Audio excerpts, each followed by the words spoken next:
Hello, my name is Abigail Aldumagan. I'm 18 years of age. I live in Jatagon, Lianga, Surigao del Sur.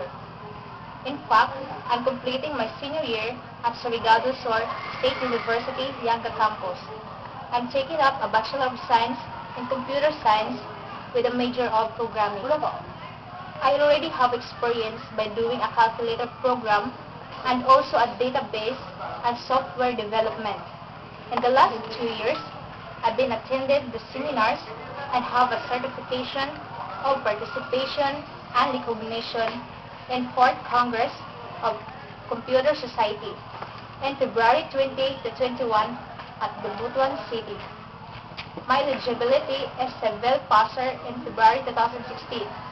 Actually, my hobbies is to create a system and playing badminton. I was able to enhance my skills and my ability as a computer programmer. I've made an undergraduate term paper entitled Importance of Technology.